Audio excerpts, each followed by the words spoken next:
오늘은 요한일서 강의 5번째 시간으로 세상을 사랑하지 말라, 이런 제목으로 말씀을 전하도록 하겠습니다. 지난 시간에는 형제 사랑이라는 주제로 하나님의 사랑이 형제 사랑과 이웃 사랑으로 증명돼야 함을 말씀드렸습니다. 형제 사랑은 옛 계명과 새 계명에서 반복적으로 강조하고 있는 내용이었습니다. 여러분, 구약에서는 하나님을 사랑하고 신약 성경에서는 형제를 사랑하는 것, 이렇게만 강조하지 않았습니다. 구약에도 신약에도 둘 다 하나님을 사랑하고 그 사랑으로 이웃을 사랑해야 된다라고 강조하고 있습니다. 그래서 형제 사랑이라고 하는 것은 구약 옛 계명과 또 새 계명의 동일한 명령이었다라고 말씀을 드렸습니다. 형제 사랑은 또한 우리가 하나님의 자녀로서 빛 가운데 행하고 있음을 사람들에게 보여줄 수 있는 가장 확실한 증거이자 방법이라고 말씀드렸습니다. 우리가 예수 그리스도를 믿음으로 변화를 받아 구원받아 변화받은 존재가 되었습니다. 그런데 여러분, 나는 변화가 되었는데 나를 모르는 사람들, 아니면 내가 예수 믿는다는 것을 모르는 사람들은 내가 변화된 존재라는 것을 어떻게 알겠습니까? 바로 그것이 형제를 사랑하고 그들을 위하여 희생하고 있는 모습을 통해서 증명할 수 있다라는 것입니다. 오늘 말씀은 바로 그 형제 사랑과 연결되어 있는 말씀입니다. 같은 맥락에서 말씀을 전하려고 하는데, 먼저 오늘 말씀을 시작하며 이런 질문을 한번 드려보도록 하겠습니다.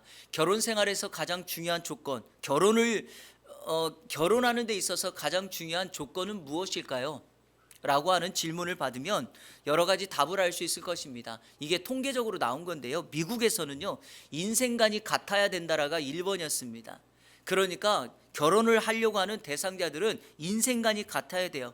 평생을 함께 살아야 될 텐데 그 배우자가 나와 다른 가치관, 다른 생각, 다른 목적을 가지고 살아간다면 아마 그것은 행복의 공동체가 아니라 아마 두려움과 또 지옥을 경험하는 곳일 수 있습니다.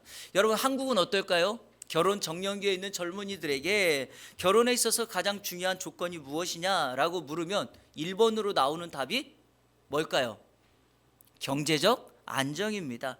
사랑도 좋고 가정의 행복도 다 중요한데 경제적으로 힘들거나 어려우면 무슨 소용이 있냐, 이렇게 말합니다. 아마도 이것은 우리 사회에 팽배해 있는 아마 이런 가치관 때문이라고 생각합니다. 왜냐하면 현재 우리나라뿐만이 아니겠죠. 전 세계는 돈이 지배하는 사회가 되었습니다. 이런 속담 들어보셨죠? 뭐로 가도 어디만 가면 돼요? 서울만 가면 된다. 어떤 수단, 방법을 동원해서라도 내 목적을 이룰 수만 있다면 괜찮다라고 하는 그런 의미를 담고 있습니다. 그런데요, 이 속담이 지금은 이렇게 바뀌죠. 서울이라는 말에 돈이라는 말로 바뀌죠. 뭐로 가도 돈만 벌면 된다라는 세상이 되고 말았습니다. 우리가 살아가고 있는 세상이 이러한 세상일진데, 오늘 우리가 다루고 있는 사도 요한의 요한일서는 우리에게 하나님의 사람으로서, 우리가 성도로서 이 세상에서 어떤 목적을 가지고 살아야 할지를 매우 엄중하고 단호하게 우리에게 선포하고 있습니다. 사랑하는 성도 여러분, 하나님의 자녀가 되어 구원받은 우리들은 이 세상에서 어떻게 살아가야 될까요? 사도 요한은 이렇게 말합니다. 한번 저를 따라 볼까요? 세상을 사랑하지 말라. 그래서 오늘 성경 15절에 보니까 이렇게 기록되어 있죠. 이 세상이나 세상에 있는 것들을 사랑하지 말라라고 명령하고 있습니다. 오늘은 읽은 본문을 중심으로 우리가 왜 세상을 사랑하지 말아야 되는지에 대한 이유와 세상을 사랑하지 말아야 될 그 대상 두 가지의 대상에 대하여, 그리고 이유에 대하여 두 가지를 여러분에게 말씀을 드리도록 하겠습니다. 자, 첫 번째로 세상을 사랑하지 말아야 될 대상, 그는 누구일까요? 성도입니다. 바로 우리들입니다. 사랑의 서신이라고 불리우는 이 요한일서는 불신자가 아니라 신자들을 대상으로 쓰여진 성경이라고 제가 첫 시간부터 지금까지 매우 많이 강조하고 있죠. 이것이 중요합니다. 하나님의 자녀가 된 성도들이라 하면 마땅히 세상이 아니라 하나님을 사랑하며 살아야 된다. 자, 그 대상을 오늘 성경이 이런 식으로 표현합니다. 자, 12절부터 14절을 읽을 텐데 이거는 제가 자막에 넣지 않았어요. 여러분 성경을 보시면서 연필로 그 대상을 한번 동그라미 쳐보셔야 돼요. 자, 우리 12절부터 성경 보시면서 읽겠습니다. 시작. 자녀들아, 자, 자녀들아 동그라미 치시고, 내가 너희에게 쓰는 것은 너희 죄가 그의 이름으로 말미암아 사함을 받았으며. 자, 13절에 누가 나옵니까? 아비들아 동그라미 치시고, 내가 너희에게 쓰는 것은 너희가 태초부터 계신 이를 알았으며. 자, 동그라미 청년들아, 내가 너희에게 쓰는 것은 너희가 악한 자를 이기었음이라. 자, 14절 다 같이 읽겠습니다. 시작. 아이들아, 내가 너희에게 쓴 것은 너희가 아버지를 알았으며, 아비들아, 내가 너희에게 쓴 것은 너희가 태초부터 계신 이를 알았으며, 청년들아, 내가 너희에게 쓴 것은 너희가 강하고 하나님의 말씀이 너희 안에 거하시며 너희가 흉악한 자를 이기었음이라. 아멘. 이 본문에는 세 대상이 등장합니다. 자녀들, 아비들, 청년들. 여기 14절의 아이들은 13절의 자녀들과 같은 맥락입니다. 그런데 이 세 대상이 누구냐에 대하여 해석이 매우 분분합니다. 하지만 저는 이 대상을 오늘 설교를 위해서 하나로 정리하려고 하는데 이렇게 정리할 수 있습니다. 자녀들, 아비들, 청년들은 믿음의 성숙도가 다른 그리스도인들을 의미합니다. 그러니까 한마디로 말해서 우리 성도들을 의미합니다. 우리가 교회 안에 많은 사람들이 있지만 여러분 믿음의 성장의 정도, 성숙도가 다 다르지 않습니까? 그러니까 때로는 위기와 고난을 만날 때 어떻게 하죠? 그것을 대처하는 능력이 다르기도 하고 또 방법이 다르기도 합니다. 그러니까 여기에 나와 있는 대상을 하나로 딱 묶으면 그리스도인이라는 것입니다. 사도 요한은 그리스도인들에게 이렇게 말합니다. 어떻게 해요? 세상을 사랑하지 않아야 될 대상이 바로 너희다라고 말하고 있습니다. 자, 그런데 우리가 좀 주목해야 될 것은 이 자녀들, 아비들, 청년들에 대하여 이 사도 요한이 강조하고 있는 게 무엇인가 있죠. 자, 여기 보니까 자녀들은 이렇게 말합니다. 예수의 이름으로 죄 용서함을 받은 자라는 거예요. 성도 여러분, 여러분들은 예수 그리스도를 믿음으로 예수 그리스도의 보혈의 공로, 십자가의 공로로 죄사함을 받은 자인 줄로 믿습니다. 바로 그런 자들이 자녀들이에요. 자, 아비들은 태초부터 계신 분, 이게 누구죠? 하나님이죠. 하나님을 아는 자라 그랬어요. 저와 여러분은 이 하나님을 믿고 따르고 있습니다. 예, 청년들은 여기 13절, 14절을 묶어서 통으로 만들면 강하고 하나님의 말씀이 마음에 머물러 있고 악하고 흉악한 자를 이길 수 있다. 그러니까 영적 전쟁에서 우리의 싸움에서 승리할 수 있음을 청년들로 표현하고 있습니다. 이러한 세 명의 대상을 말하고 있는데 오늘 우리가 세상을 사랑하지 않을 대상으로 이 세 명을 정리를 해본다면 여기서 우리가 세상을 사랑하지 않을 수 있는 원동력이 하나가 나와요. 이 세 가지의 대상을 정리하면 그건 뭐냐? 한마디로 말하면 하나님을 알아가는 지식, 하나님을 아는 것이 우리가 세상을 사랑하지 않고 온전히 하나님을 사랑할 수 있는 원동력이 될 수 있다라는 것입니다. 여러분, 이번 한 주간 하나님을 알아가는데 노력과 열심과 정성을 다하는 여러분 되기를 축복합니다.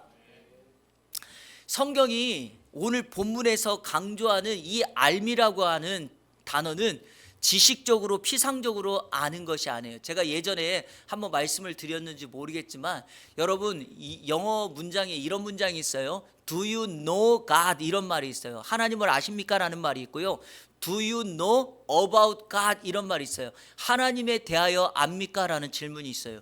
여러분 두 가지의 차이가 혹시 뭔지 아십니까? about이라고 하는 단어를 하나님 앞에 쓰면은 하나님에 대하여 압니까? 라는 것은 지식적이고 피상적인 알미예요. 여러분 하나님은 어떤 분입니까? 사랑의 하나님이죠. 하나님은 어떤 분이에요? 우리의 기도를 응답하는 분이죠. 우리는 이렇게 말할 수 있다는 거예요. 그런데 about이라는 단어를 빼고 do you know God 그러면 하나님을 압니까? 라고 할 때 이 about이 빠진 단어를 쓰면 어떤 의미인가? 하나님을 체험적으로 경험적으로 아는 거예요. 하나님이 사랑이시라는 것을 내가 내 삶에서 체험한 거예요. 외롭고 슬프고 아파할 때 우리 주님이 오셔서 나를 위로하고 격려해 주신 그 현장이 있는 거죠. 성경에 보면 믿음의 조상 아브라함이라고 하는 사람이 있어요. 그의 인생을 찾아보면 창세기 22장에서 아들 독자 이삭을 하나님의 명령에 따라 모리아 산에 있는 어느 한 제단에서 그 아들을 제물로 바쳐요. 여러분, 이건 정말 놀라운 사건이죠. 우리는 쉽게 할 수 없는 거예요. 그런데 이런 질문이 생깁니다. 아브라함은 어떻게 그 아들을 제물로 바칠 수 있었을까? 이유는 딱 하나예요. 그가 살아계신 하나님을 경험하고 체험했기 때문이죠. 하나님의 약속은 받았지만 몸이 쇠하여자는 그때 자신의 나이 100세가 되었을 때 하나님의 기적적인 역사로 아들을 낳았다. 이거는 놀라운 인생의 경험이자 하나님의 경험이죠. 그러니까 그의 삶이 변할 수밖에 없는 겁니다. 바울이라고 하는 사람이 예수 믿는 사람을 핍박하고 있을 때 그가 삶이 변화되어 이방인을 위한 전도자로, 사도로 서게 됩니다. 우리는 생각합니다. 그가 가지고 있는 모든 백그라운드, 스펙, 이걸 다 배설물로 여기고 어떻게 그가 이방 사람을 위한 선교사로 설 수 있었을까? 다메섹에 가는 그 길가에서 그는 살아계신 하나님을 만나 눈이 멀었는데 하나님의 기적적인 역사로 눈에서 이 비늘 같은 것이 벗겨지는 기적을 경험한 거예요. 몸소 체험하니까 그가 하나님 앞에 헌신할 수 있었다라는 겁니다. 우리가 수요일마다 살펴보고 있는 한나라고 하는 여인은 어떠합니까? 자신의 한을 사람에게 풀지 않고 하나님 앞에 원통함을 풀었더니 하나님께서 한나의 기도를 들으시고 응답하여 주셔서 막혀있던 태문을 열어주시고 아들 사무엘을 낳는 기적을 경험합니다. 그랬더니 그가 하나님께 약속한 대로 그의 아들을 선 제물로 나시린으로 드린 다음에 그가 다음과 같은 고백을 하고 있습니다. 자, 우리 이 고백을 한번 들어볼까요? 사무엘상 2장 6절 7절. 이거는 한나가 그냥 하나님에 대한 피상적인 지식으로 노래하는 것이 아니라 그가 경험하고 만난 하나님을 신앙 고백으로 드린 것입니다. 같이 읽겠습니다. 시작. 여호와는 죽이기도 하시고 살리기도 하시며 스올에 내리게도 하시고 거기에 올리기도 하시는도다. 여호와는 가난하게도 하시고 부하게도 하시며 낮추기도 하시고 높이기도 하시는도다. 아멘. 인생의 생사화복과 빈부귀천을 주관하고 계시는 그 하나님을 한나가 경험했기 때문에, 이 하나님을 알았기 때문에 그는 이렇게 고백합니다. 이번 한 주간 이 살아계신 하나님을 알므로, 체험함으로, 만남으로 여러분의 삶에도 세상을 사랑하는 것이 아니라 이 하나님을 사랑하며 나가는 이번 한 주간이 되시기를 주님의 이름으로 축원합니다. 둘째로 세상을 사랑하지 않아야 될 이유, 즉 성도는 왜 세상을 사랑하면 안 될까요? 세 가지로 정리합니다. 첫 번째, 한번 따라 볼까요? 아버지의 사랑이 없다는 증거다. 우리가 세상을 사랑하지 말아야 될 이유가 뭐예요? 세상을 사랑하면 아버지의 사랑이 나에게 없다는 증거예요. 자, 우리 15절 말씀 다 같이 읽겠습니다. 시작. 이 세상이나 세상에 있는 것들을 사랑하지 말라. 누구든지 세상을 사랑하면 아버지의 사랑이 그 안에 있지 아니하니. 아멘. 여러분, 세상을 사랑한다는 것은 하나님 아버지를 사랑하지 않는다는 표현이에요. 이것은 매우 단순한 원리인데, 왜냐하면 사람은 두 가지를 사랑할 수 없어요. 이거는 선택과 결정의 부분이에요. 사람은 사랑의 대상을 하나로밖에 둘 수가 없습니다. 가끔 뉴스에 보면 어떤 사람이 두 여인을 부인으로 놓고 이 집 저 집 돌아가면서 사랑한다 이렇게 표현하지만, 따져보면 그거는 둘 다 사랑하지 않는다는 겁니다. 여러분, 하나를 사랑하면 다른 한 존재는 사랑하지 않게 돼 있어요. 솔로몬이라고 하는 사람을 아십니까? 그는 왕후가 700명이었고 첩이 3,000명이었어요. 그가 사랑하는 사람은 누구일까요? 그런데 성경에 보니까 그가 사랑하는 대상이 있어요. 이 중에서 그 솔로몬은 딱 한 여인만을 사랑하는데 그게 바로 애굽의 공주 바로의 딸이었어요. 어떻게 알 수 있는가?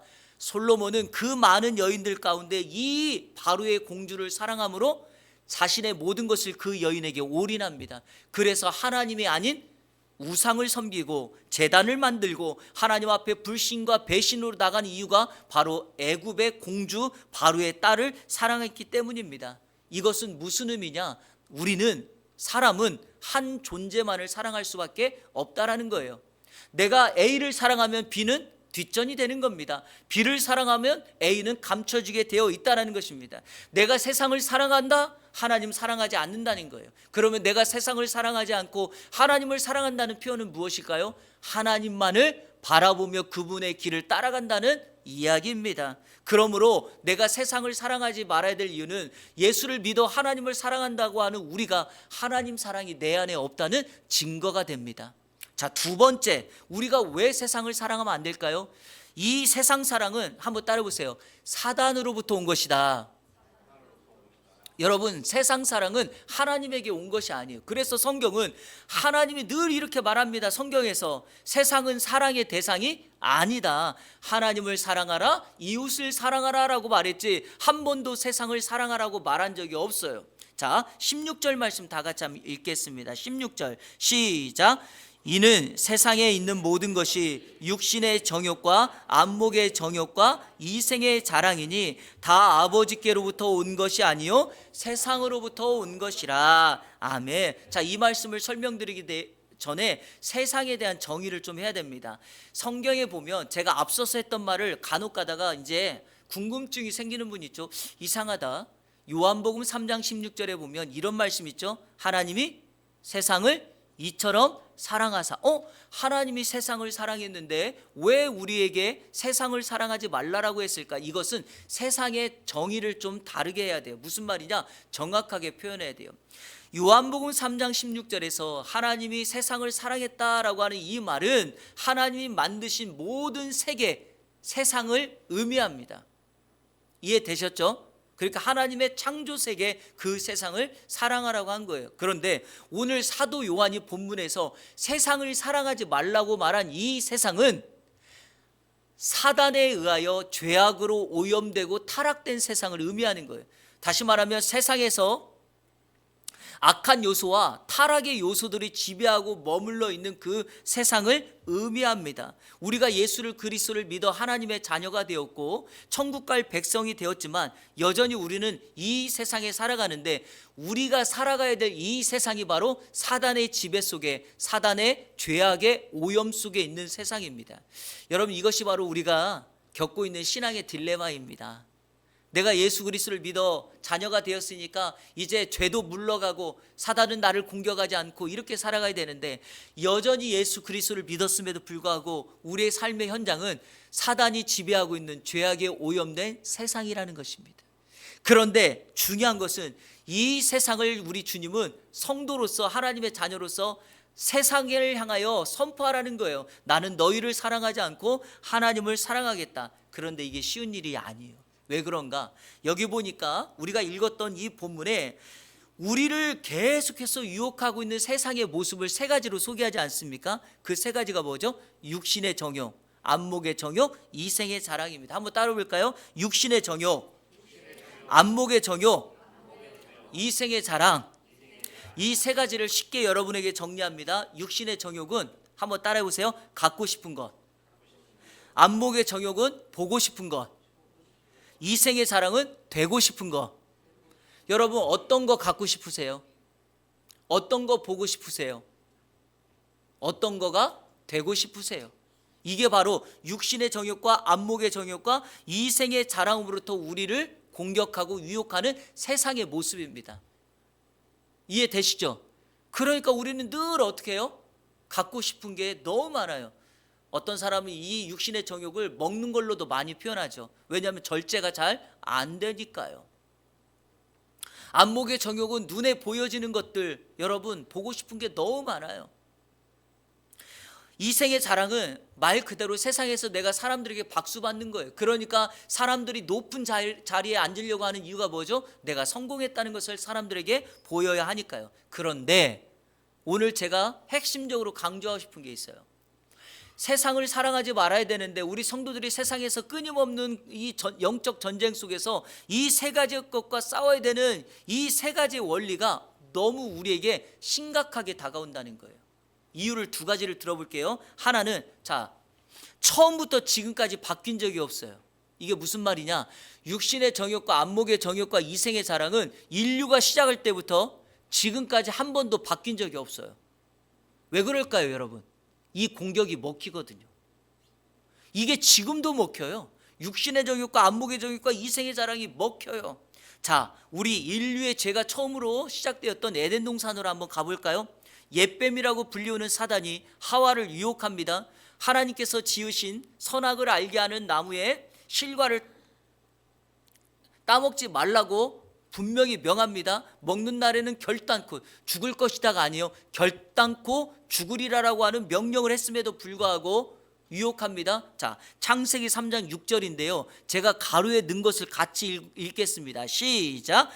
여자가 그 나무를 본즉 먹음직도 육신에 정욕하고 보암직도 안목에 정욕하고 지혜롭게 할 만큼 탐스럽기도 이생에 자랑한 나무인지라. 여자가 그 열매를 따먹고 자기와 함께 있는 남편에게도 주매 그도 먹은지라. 아멘. 여러분, 인류의 역사가 시작되는 에덴 동산의 그 현장에 육신의 정욕과 안목의 정욕과 이생의 자랑이 있었다는 것입니다.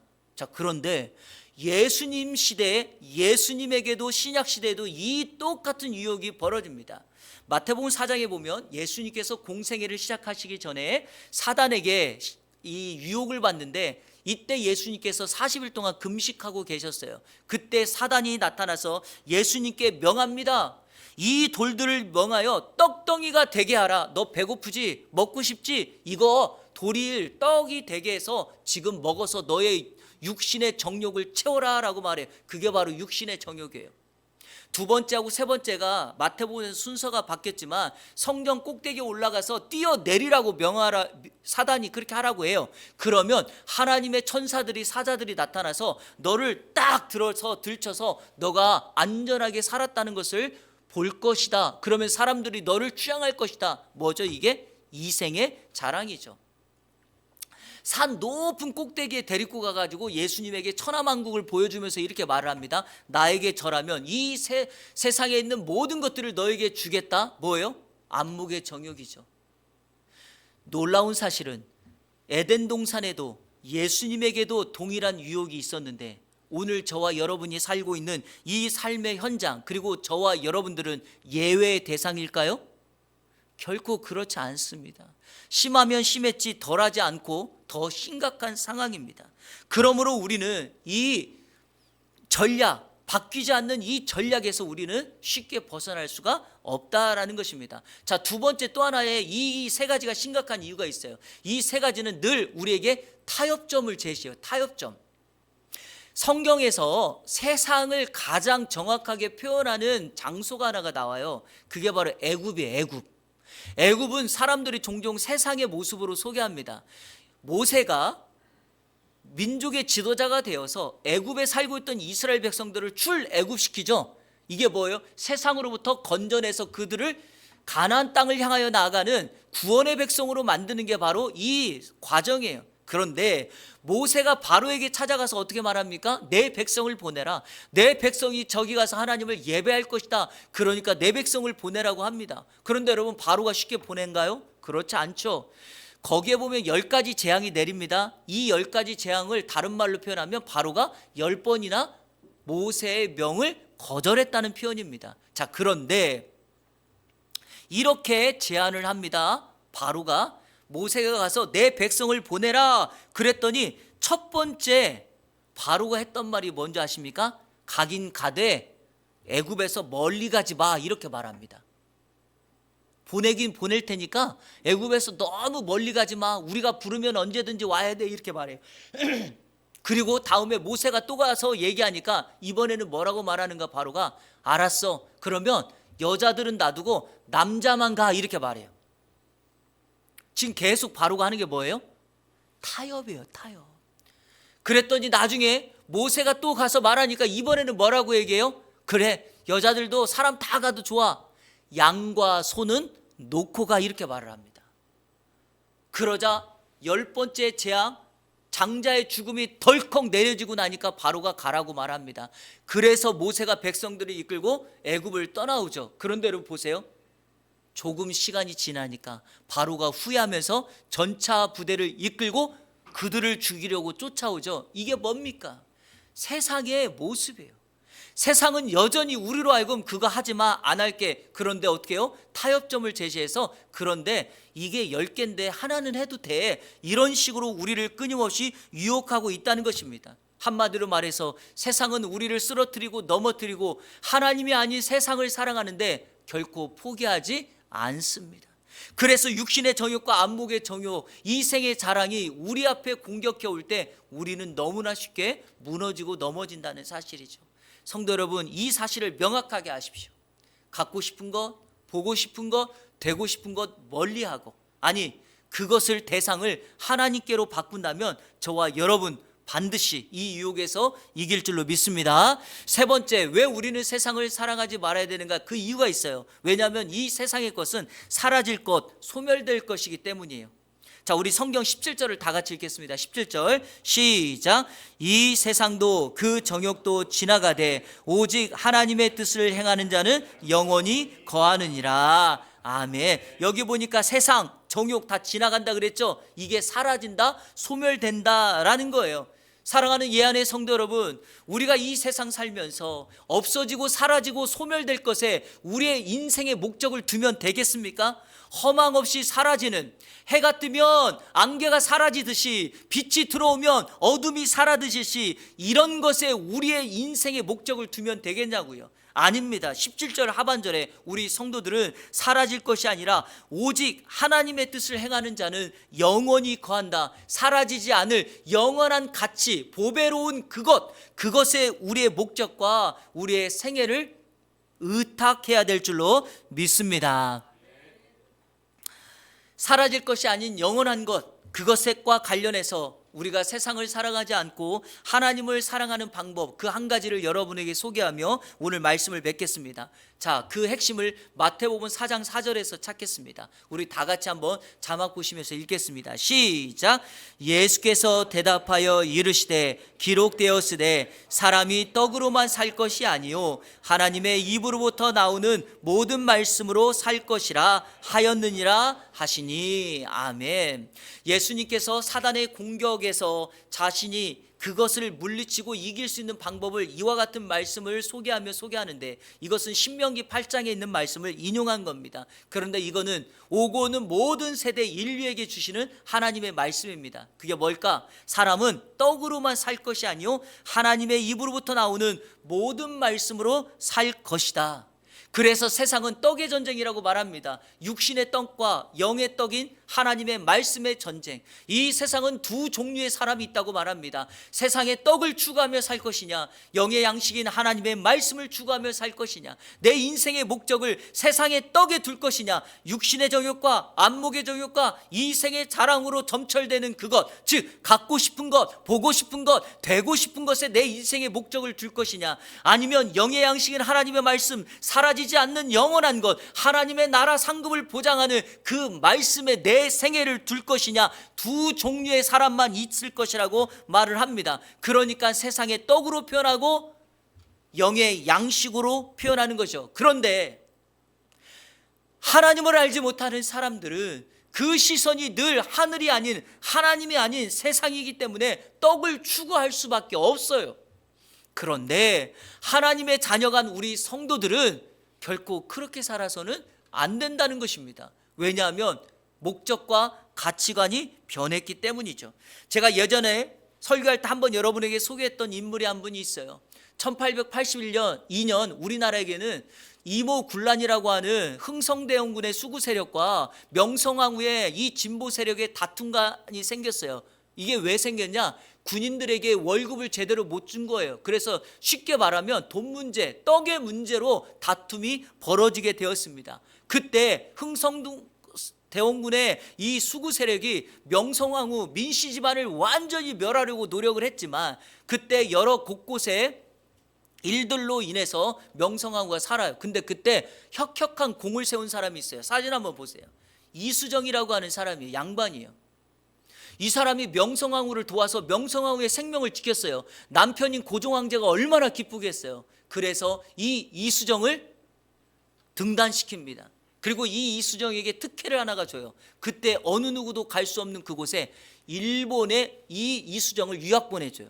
이런 걸 우리가 가르쳐서 뭐라고 말하죠? 입신 양명, 승승장구한 인생이 된 거예요. 이제 이 사람은 누가 말하지 않아도 세상의 떡을 누구보다도 많이 취할 수 있는 그런 인생이 되었어요. 그래서 이 사람은 나라에서 조정에서 준비해준 모든 재원을 다 가지고 일본 유학을 가서 농학과 법학을 공부하러 갑니다. 그때 일본 최고의 농학자였던 츠다센이라고 하는 사람을 교수로 선정해서 그가 공부를 합니다. 그런데 여러분, 이 이수정과 츠다센의 만남에는요, 하나님의 선한 역사가 숨어 있었어요. 저는 하나님이 우리 대한민국 조선 땅을 사랑한다는 것은 바로 여기에서 나타난 사건이라고 믿습니다. 이 츠다센이 누구냐? 이 사람은 유럽에서 농학을 공부하고 온 사람인데, 유럽에서 농학을 공부할 때 크리스찬이 된 사람이에요. 복음을 받아들인 사람이에요.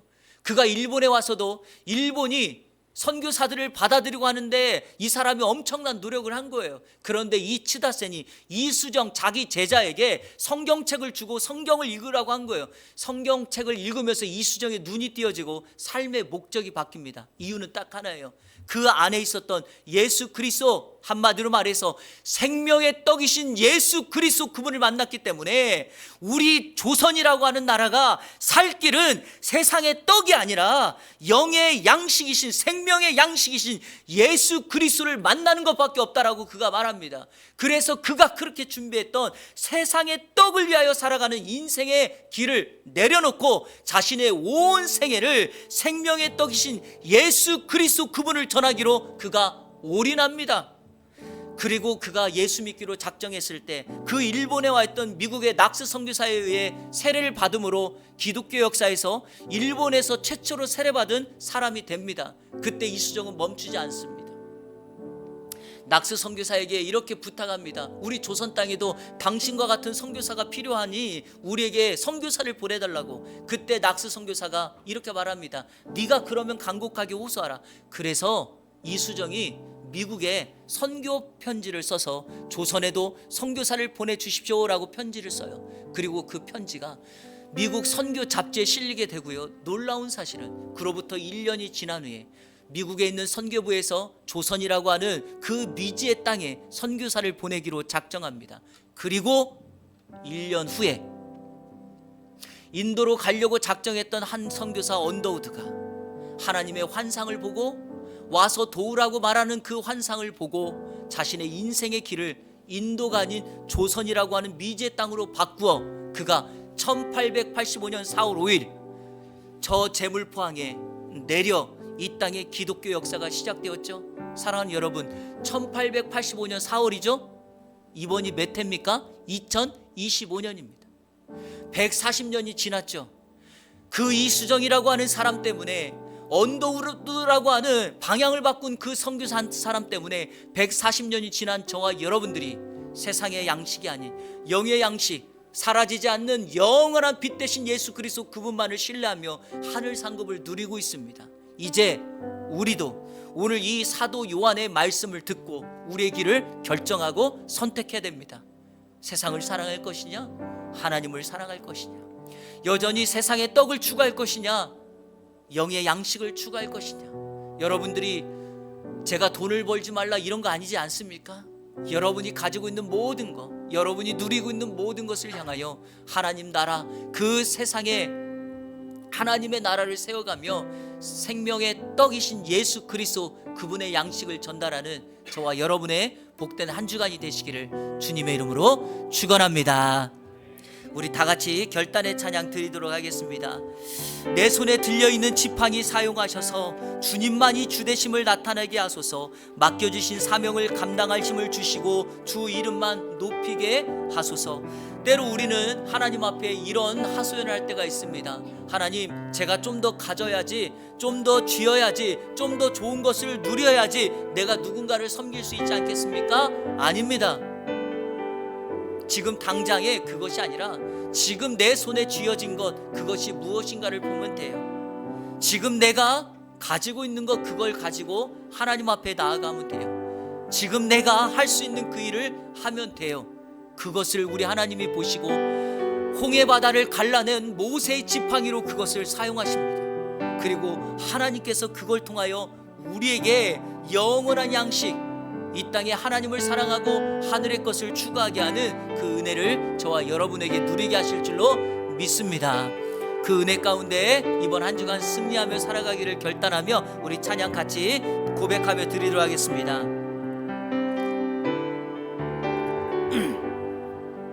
내 손에